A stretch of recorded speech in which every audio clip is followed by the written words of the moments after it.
आज हम सीखेंगे कंप्यूटर बेसिक्स के बारे में।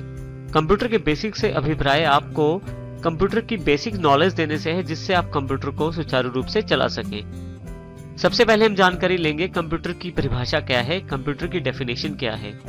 एक कंप्यूटर एक बिजली से चलने वाली मशीन है जो इंफॉर्मेशन और इंस्ट्रक्शंस को प्राप्त करती है, उन पर प्रोसेसेस अर्थात कार्य करती है और उसके पश्चात आपको आपकी वांछित आउटपुट प्रदान करती है।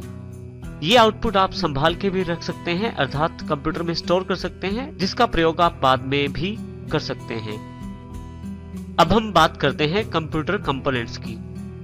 कंप्यूटर मुख्यतः दो कंपोनेंट से मिलकर बना है। सबसे पहले कंप्यूटर हार्डवेयर और दूसरे नंबर पे है कंप्यूटर सॉफ्टवेयर। सबसे पहले हम कंप्यूटर हार्डवेयर की बात करते हैं।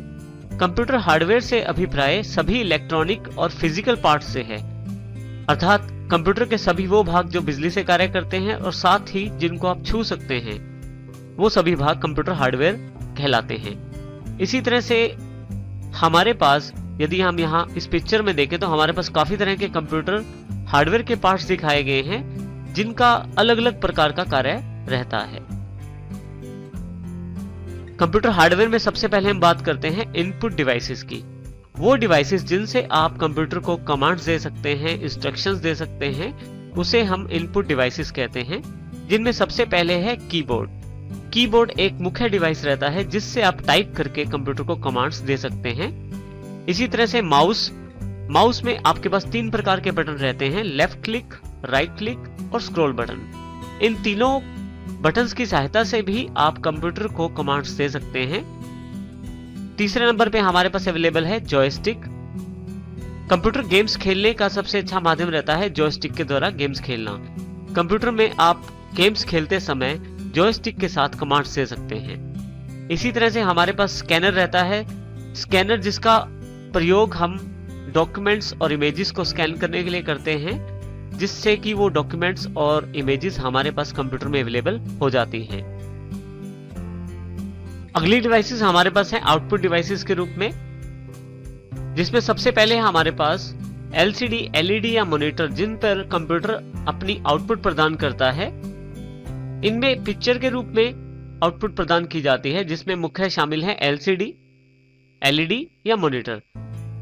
उसके पश्चात हमारे पास प्रिंटर अवेलेबल रहते हैं, जिन पर प्रिंटेड आउटपुट प्रदान की जाती है, अर्थात पेपर पर एक प्रिंटेड आउटपुट दिया जाता है। जैसे कि आप बायोडाटा निकलवाएं या कोई लेटर या एप्लीकेशन टाइप करके उसका प्रिंट निकलवाते हैं, तो वो प्रिंट प्रिंटर के द्वारा प्रदान किया जाता है। इसी तरह से यदि आप सॉन्ग्स यानी कि गाने सुनना चाहते हैं, तो उसके लिए स्पीकर का प्रयोग किया जाता है कंप्यूटर के द्वारा। तो स्पीकर के द्वारा जो ऑडियो आउटपुट है वो आपको दी जाती है। कंप्यूटर सॉफ्टवेयर वो प्रोग्राम होते हैं जिनके द्वारा कंप्यूटर को कमांड्स दी जाती हैं। उन कमांड्स के आधार पे कंप्यूटर कार्य करता है। दो मुख्य तरह के सॉफ्टवेयर अवेलेबल रहते हैं कंप्यूटर में। सबसे पहले एप्लीकेशन सॉफ्टवेयर, वो सॉफ्टवेयर जिनका एक विशेष कार्य रहता है, जैसे कि पेंट जिसमें सिर्फ ड्राइंग की जाती है। इसी तरह से वर्ड जिसमें मुख्यतः टाइपिंग का काम किया जाता है। माइक्रोसॉफ्ट एक्सेल जिसके अंतर्गत कैलकुलेशन का काम किया जाता है, फॉर्मुलेशन का काम किया जाता है। इसी तरह से टैली जिसमें अकाउंट्स मेंटेन किए जाते हैं। तो वो सभी सॉफ्टवेयर जो एक खास कार्य करते हैं, एक विशेष तरह का कार्य करते हैं, उनको एप्लीकेशन सॉफ्टवेयर कहा जाता है। दूसरे तरह के सॉफ्टवेयर हमारे पास उपलब्ध रहते हैं ऑपरेटिंग सिस्टम के रूप में। वो सॉफ्टवेयर जो पूरे कंप्यूटर को कंट्रोल करते हैं, मैनेज करते हैं और कंप्यूटर के सभी रिसोर्सेज का पूरा प्रयोग करने के लिए जिनके पास अधिकार रहता है, उस सॉफ्टवेयर को ऑपरेटिंग सिस्टम कहते हैं। ये बिल्कुल इसी तरह से है जिस प्रकार से एक स्कूल में बहुत सारे टीचर्स रहते हैं, हर टीचर अलग सब्जेक्ट पढ़ाता है। जैसे मैथमेटिक्स का टीचर मैथ्स का, इंग्लिश का टीचर इंग्लिश का, साइंस का टीचर साइंस का सब्जेक्ट पढ़ाता है। जैसे कि हमारे पास एप्लीकेशन सॉफ्टवेयर जो एक खास कार्य करते हैं।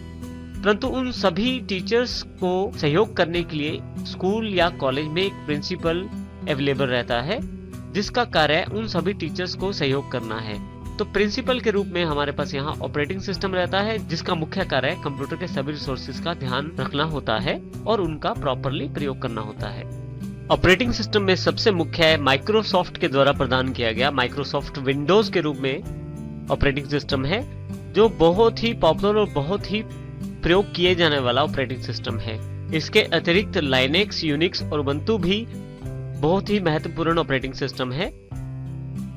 यदि हम इन सभी चीजों के बीच में जो अभी तक हमने अध्ययन किया है उन सभी के बीच में रिलेशन क्रिएट करें तो हम देखेंगे कि हम यानी कि यूजर्स जो कंप्यूटर का प्रयोग करते हैं वो मुख्यतः अपना कार्य एप्लीकेशन सॉफ्टवेयर के साथ करते हैं। एप्लीकेशन सॉफ्टवेयर अपने कार्यों को करवाने के लिए ऑपरेटिंग सिस्टम को कमांड्स देते हैं और फिर से ऑपरेटिंग सिस्टम अपना कार्यों को करवाने के लिए हार्डवेयर रिसोर्सेज का प्रयोग करते हैं और इसके लिए वो हार्डवेयर को कमांड्स देते हैं। इसका अर्थ ये हुआ कि ऑपरेटिंग सिस्टम के बिना आप कंप्यूटर से कार्य नहीं ले पाते। तो सबसे पहले कंप्यूटर में एक ऑपरेटिंग सिस्टम होना चाहिए, उसके पश्चात आप उसमें एप्लीकेशन सॉफ्टवेयर डाल सकते हैं और ऑपरेटिंग सिस्टम ही वो माध्यम है जिसके द्वारा हार्डवेयर से कार्य लिया जा सकता है। नेक्स्ट हमारे पास है सीपीयू। सीपीयू का अर्थ होता है सेंट्रल प्रोसेसिंग यूनिट। सभी प्रकार के कार्य सीपीयू के द्वारा ही किए जाते हैं। जितनी भी डिवाइसेस इनपुट या आउटपुट, सभी डिवाइसेस सीपीयू के साथ ही कनेक्टेड रहती हैं अपना कार्य करने के लिए। और यहाँ यदि हम ध्यान से देखें तो हमारे पास कीबोर्ड और माउस के साथ तो कमांड्स दी जा सकती हैं जिनको सीपीयू को दिया जाता है और उन कमांड्स के आधार पे सीपीयू उन कमांड्स पे प्रोसेसिंग करके आउटपुट प्रदान करता है, जो एलसीडी या एलईडी पे, यदि आपको प्रिंटेड चाहिए तो प्रिंटर पे, और यदि वो ऑडियो फॉर्मेट में है यानी कि सॉन्ग्स या गाने हैं तो आप उनको स्पीकर में भी सुन सकते हैं। यहाँ ये ध्यान दीजिए सीपीयू में मुख्यतः दो बटन होते हैं। जो बड़ा बटन होता है उससे आप कंप्यूटर स्टार्ट कर सकते हैं और छोटे वाले बटन से आप कंप्यूटर को रीस्टार्ट कर सकते हैं। सभी इनपुट डिवाइसेस में से सबसे मुख्य डिवाइस रहती है माउस। माउस जिसका प्रयोग कंप्यूटर में कमांड्स देने के लिए सबसे ज्यादा किया जाता है। एक माउस के मुख्य भाग आपके सामने हैं। सबसे पहले इसके पास एक लेफ्ट बटन, एक राइट बटन और एक स्क्रॉल बटन होता है। लेफ्ट बटन को लेफ्ट क्लिक भी कहते हैं, राइट बटन को राइट क्लिक भी कहते हैं। यदि आप कंप्यूटर में कोई चीज सिलेक्ट करना चाहते हैं तो लेफ्ट बटन का प्रयोग कर सकते हैं। इसके अतिरिक्त भी इसके बहुत सारे प्रयोग रहते हैं लेफ्ट बटन के। इसके साथ ही यदि आप किसी चीज की प्रॉपर्टीज के बारे में जानकारी चाहते हैं तो आप राइट बटन का प्रयोग कर सकते हैं। बहुत सारी एप्लीकेशंस पर राइट क्लिक करने पे उनके बहुत सारे मुख्य ऑप्शंस अवेलेबल हो जाते हैं। इसी तरह से जो स्क्रॉल बटन रहता है, यदि आपका डॉक्यूमेंट या पेज बहुत बड़ा है तो आप उसको स्क्रॉल करके देख सकते हैं, अर्थात ऊपर नीचे करके देख सकते हैं। एक डेस्कटॉप कंप्यूटर को असेंबल करने के लिए हमें जिन जिन पार्ट्स की आवश्यकता है, अब हम बारी बारी से उनकी जानकारी लेते हैं। पहले हम देखते हैं कि हमें किन किन पार्ट्स की आवश्यकता होती है एक अपना पीसी असेंबल करने में। सबसे पहले यदि आप देखें तो हमें कैबिनेट, दूसरे नंबर पे power supply, motherboard, CPU, RAM, hard disk, keyboard, mouse, DVD writer, speakers, screen और अंत में ऑपरेटिंग सिस्टम सॉफ्टवेयर, इन सभी को मिला के हम अपना कंप्यूटर असेंबल कर सकते हैं। अब हम बारी बारी से इन सब की विशेषताएं देखते हैं और इनके बारे में जानकारी प्राप्त करते हैं। सबसे पहले बात करते हैं हम कैबिनेट के बारे में। कैबिनेट जो है वो मेटल बॉडी की या प्लास्टिक बॉडी की एक बॉक्स की तरह होती है जो कंप्यूटर के बाकी कंपोनेंट्स के लिए एक कंटेनर का कार्य करती है। कैबिनेट्स के अंदर आप बाकी कंपोनेंट्स लगा सकते हैं जैसे motherboard, hard disk, CPU, RAM, DVD writer और इस तरह से कोई कार्ड भी। आप यदि यहाँ ध्यान से देखें तो आपके पास यहाँ फ्रंट लुक दिखाया गया है कैबिनेट का, और इसी तरह से एक कैबिनेट अंदर से कुछ इस प्रकार की दिखाई देती है जिसमें काफी सारी वायर्स रहती हैं। कैबिनेट में जो वायर्स रहती हैं उनका अपना इंपॉर्टेंस रहता है।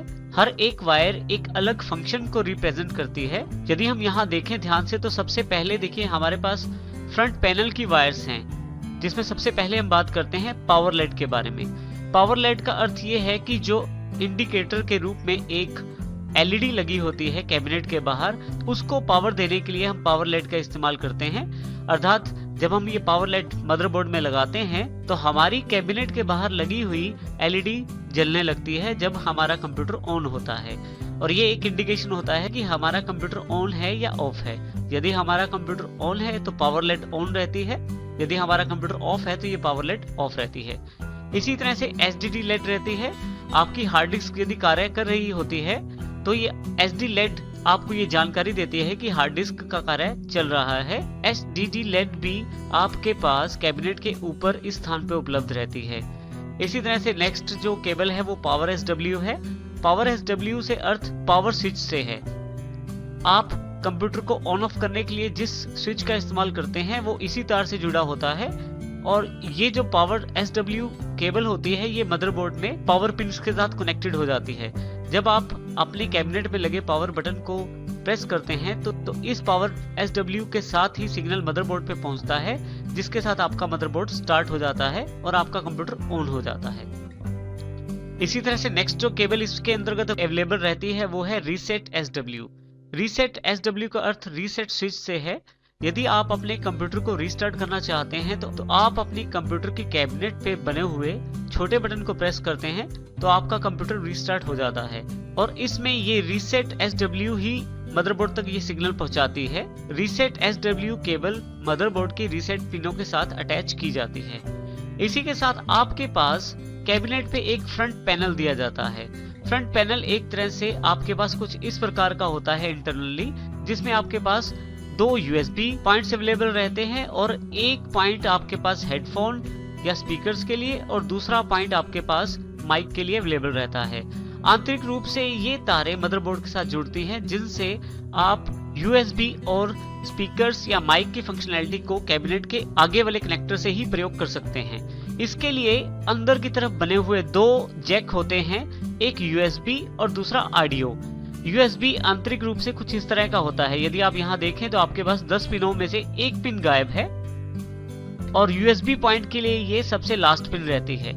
इसी तरह से यदि ऑडियो पिन देखें तो ऑडियो पिन में भी 10 पिनों में से एक पिन गायब रहती है जो सेकंड लास्ट पिन रहती है। तो ये दोनों के बीच का अंतर होता है यूएसबी और ऑडियो जैक्स के लिए। ये दोनों बिल्कुल हमारे मदरबोर्ड के साथ कनेक्टेड हो जाते हैं। तो नेक्स्ट टाइम जब आप स्पीकर्स या माइक या यूएसबी डिवाइस लगाते हैं अपनी कैबिनेट के फ्रंट पैनल पर तो उनको ये कनेक्टेड कर देता है मदरबोर्ड पर इन 2 कनेक्टर्स की सहायता से, जिसमें एक यूएसबी और दूसरा ऑडियो के रूप में उपलब्ध रहता है।